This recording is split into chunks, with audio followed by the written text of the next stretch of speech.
Treasure Island, Chapter 1. The Old Seaman. Squire Terleone, Dr. Lipsy, and the other have asked me to write down all I know about Treasure Island.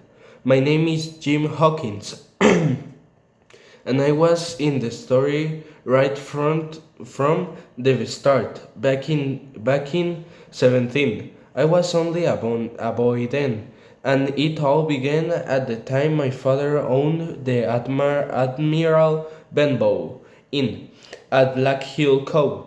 I remember so clearly the day when the old seaman came to stay. I can almost see him in front of me as I write. He arrived with his sea chest, a tall, strong man with a cut across one cheek. He sang that old sea song as he walked in up to the inn door. 15 men on the dead man's chest, yo ho ho, and a bottle of rum.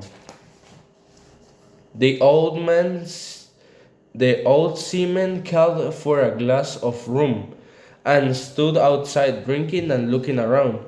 Our inn was on the cliffs above Black Hill Cove and was a wild, lonely place, but the seaman seemed to like it. Do many people come here? He asked. No, my father told him. Then it's the place for me, said the seaman. I will stay here for a bit. You can call me Captain. He threw down 3 or 4 gold coins. Tell me when I have spent all that. He was a silent man. All day he walked around the cove or up on the cliffs. All evening he sat in a corner of the room and drank rum and water. He only spoke to our other customers when he was drunk. Then he told the terrible stories of his wild and criminal life at the sea. Our customers were mostly quiet farming people. The captain frightened them and they soon learned to leave him alone. Every day he asked if any seaman had gone along the road. At first we thought he wanted friends for his own kind, but then we began to understand that there was a different reason. He told me to watch for a seaman with one leg and to let him know the moment when a man like that appeared. He promised to give me a silver coin every month for doing this. I dreamed about this one-legged seaman for many nights afterwards. The cabinet stayed week after week, months after month. His gold coins were soon used up, but my father was a sick man and afraid to ask for more. Dr. Livesey came late one afternoon. After he seen my father, he had dinner with my mother, then stayed to smoke his pipe. I noticed the difference between the doctors with his white hair and pleasant way of speaking, and that dirty, heavy, red-faced seaman drunk with rum.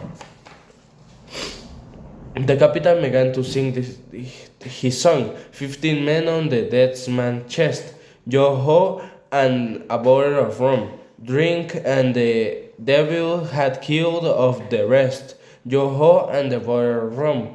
Dr. Livesey did not like the song. He looked up angry before he went on talking to old Taylor.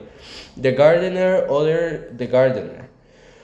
Others in the room took no notice of the son. The captain beat the table with his hand for silence. The voices in the room died away. All expected Dr. Livesey, the doctor, continued to speak. The captain swore softly, then said, Silence! Are you speaking to me, sir? Asked the doctor. Yes, the captain told him, swearing again. I have only only one thing to say to you, sir, replied the doctor. If you keep on drinking rum, the world will soon be free of dear Scroll. The captain jumped on his feet with a knife in his hand, but the doctor never moved. He spoke to the captain in a calm and clear voice so that others in the room could hear. If you don't put that knife away, I promise you shall die a criminal's death under the law. Then followed a battle of looks between them, but the captain soon put away his weapon and sat down like a beating dog. Soon after, Dr. Livesey rode away on his horse. The captain was silent for the rest of the evening, and for many evenings afterwards.